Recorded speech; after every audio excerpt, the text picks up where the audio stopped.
Salut à tous et bienvenue dans cette nouvelle vidéo où je vais proposer mon pronostic pour ce dimanche. Donc juste avant, je rappelle que vous pouvez vous abonner et activer la petite cloche si vous souhaitez recevoir une notification dès que je publie mes pronostics. Donc on revient rapidement sur le pronostic de hier. Je vous avais proposé le match nul et remboursé si le Stade Rennais gagnait à domicile. Donc ce qu'il s'est passé, déjà j'ai regardé pas mal les matchs de Ligue 1 hier, donc il n'y a eu aucun match nul, déjà il y a eu vraiment des gros écarts. On peut le voir ici, il y a eu un seul match, justement le match que je vous ai proposé, donc on n'était pas trop loin de l'analyse. Donc c'est le seul match où il y a eu un but d'écart, Rennes a gagné 2-1, donc il menait 2-0, Angers a réduit l'écart à la toute fin, mais honnêtement faut pas trop se fier à ça, parce que si vous regardez vraiment le résumé du match, je pense que vous allez trouver que c'était quand même très équilibré, et que Rennes a été un petit peu plus réaliste que Angers. Angers qui a eu beaucoup d'occasions au début, qui aurait même pu ouvrir le score, mais qui en ont raté, et forcément après ça a tourné dans l'autre sens. Donc maintenant que je vous ai fait le petit débrief du dernier match, je vais vous proposer le pronostic que j'ai choisi pour aujourd'hui. Donc c'est le premier match de Ligue 1, donc qui commence à 15h, Reims, Stade de Reims qui reçoit AS Saint-Etienne. Donc l'AS Saint-Etienne que j'ai pu regarder un petit peu, j'avais pu regarder la première mi-temps, après j'avais dû aller au Parc des Princes, mais j'avais vu quand même ensuite le résumé, et vraiment qu'a fait un très beau match contre Nice, de ce que j'ai pu voir. Vraiment, en plus Amouma qui est revenu, il y a vraiment des blessés, des joueurs très importants qui étaient blessés ou suspendus et qui sont revenus sur le dernier match, et il y en a encore qui reviennent sur ce match-là, il me semble. Donc vraiment Saint-Etienne qui va beaucoup mieux, qui récupère beaucoup de joueurs majeurs, et donc voilà, donc moi je trouve que Saint-Etienne vraiment ils ont pas mal de choses positives, de bonnes nouvelles qui leur arrivent ces derniers temps. En plus de ça, ils étaient sur une série, ils sont toujours d'ailleurs comme sur un peu comme la nôtre, ils sont sur une série où ils perdent que très rarement. Alors c'est vrai qu'ils font beaucoup de matchs nuls, comme nous on a pas mal de matchs remboursés, mais au final ils ne perdent pas. Donc c'est plutôt pas mal. D'ailleurs au classement ça doit se ressentir, on peut voir qu'ils sont 7e. Alors encore une fois il faut savoir que s'ils gagnent demain, ils repasseront devant Rennes, ils repasseront 4e, donc ça c'est quand même une bonne affaire c'est quand même une bonne chose à faire pour eux demain. Le Stade de Reims, eux de leur côté, ils sont 13e, donc ils ont 5 victoires, 6 matchs nuls, 4 défaites, donc c'est une équipe moyenne. Au début de la saison, ils étaient plutôt pas mal, ils arrivent souvent à faire chuter les gros, ils ont gagné au PSG, à l'OM, mais vraiment à domicile c'est un peu plus différent. D'ailleurs on va aller voir le classement à domicile, on peut se rendre compte qu'ils ont fait déjà 5 matchs nuls à domicile, 2 victoires, une défaite. Donc voilà, donc après on va aller voir du côté de Saint-Etienne ce que ça nous donne. Donc c'est 4 victoires, 0 match nul, 4 défaites. Alors faut savoir après qu'au début de l'année c'était Ghislain Printemps, l'entraîneur de Saint-Etienne, c'était pas du tout la même chose.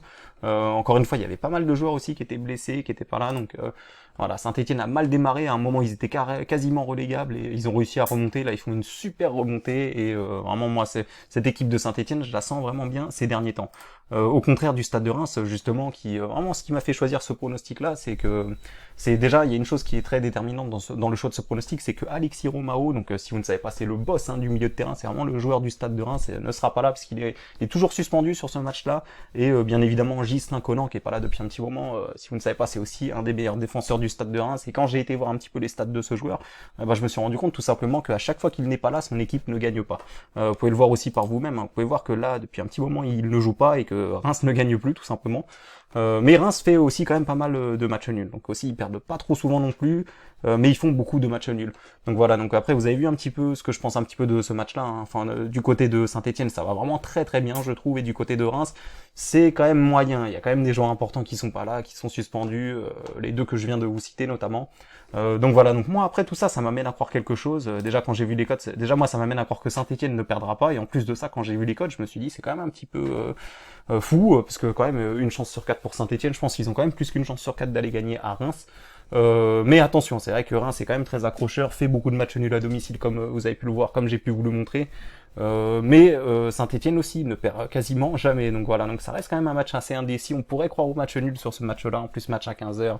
Donc voilà, donc on va essayer de trouver aussi un autre paramètre pour essayer de voir un petit peu de quel côté ça penche, et on peut bien voir que le Stade de Reims ne réussit que très rarement contre l'AS Saint-Etienne. Alors c'est vrai qu'il y a pas très longtemps ils étaient en Ligue 2, mais l'année dernière on peut voir que Saint-Etienne a gagné à domicile à l'extérieur. Alors certes c'était pas le même entraîneur, il y a quelques joueurs qui n'étaient pas là aussi, mais c'est toujours important dans l'historique, c'est toujours bien pour la confiance. On peut bien voir que Reims, la dernière fois qu'ils ont gagné, c'était en 2003. Donc ça commence à dater un petit peu. Il y a eu quand même pas mal de matchs où Saint-Etienne est souvent reparti avec la victoire, ou le match nul. Donc voilà, donc tout ça quand même, comme je vous l'ai déjà dit, ça m'amène à croire que Saint-Etienne ne perdra pas ce match. Voilà, il y a quand même beaucoup trop d'avantages, je pense, du côté de Saint-Etienne. Quand même beaucoup d'avantages du côté de Saint-Etienne. Donc voilà, donc en plus au dernier match, ils ont été quand même assez impressionnants. Donc voilà, donc vous avez compris, hein, moi je ne vais pas miser Reims, ça c'est clair et net, même si je vous l'ai déjà dit, je n'aime pas trop miser contre ce genre d'équipe, que ce soit Reims, Montpellier, etc. C'est des équipes que j'aime pas trop jouer parce qu'ils sont quand même difficiles à bouger, ils vont quand même chercher des matchs nuls souvent, etc. Mais je vais quand même prendre le risque parce que la cote est vraiment trop intéressante. Donc voici mon pronostic que je vous présente ci-dessous. Donc match nul ou victoire de Saint-Etienne, hein, c'est la double chance. Vraiment, j'ai hésité à partir sur Saint-Etienne, rembourser 6 matchs nuls pour essayer de toucher une plus grosse cote, mais je préfère quand même essayer d'assurer, parce que c'est vrai que ça sent quand même le match nul, ce match, mais quand même au niveau de l'effectif, Saint-Etienne est meilleur, je pense. Donc voilà, donc pour moi c'est très intéressant, c'est très value. Pour moi, Saint-Etienne a bien plus que 50% de chances d'aller gagner. Je pense qu'ils ont exactement 60% de chances de faire ou le nul ou la victoire. Donc voilà, donc si vous avez aimé ma vidéo, n'hésitez pas à mettre un petit pouce bleu, et sur ce, je vous dis à bientôt pour mes prochains pronostics.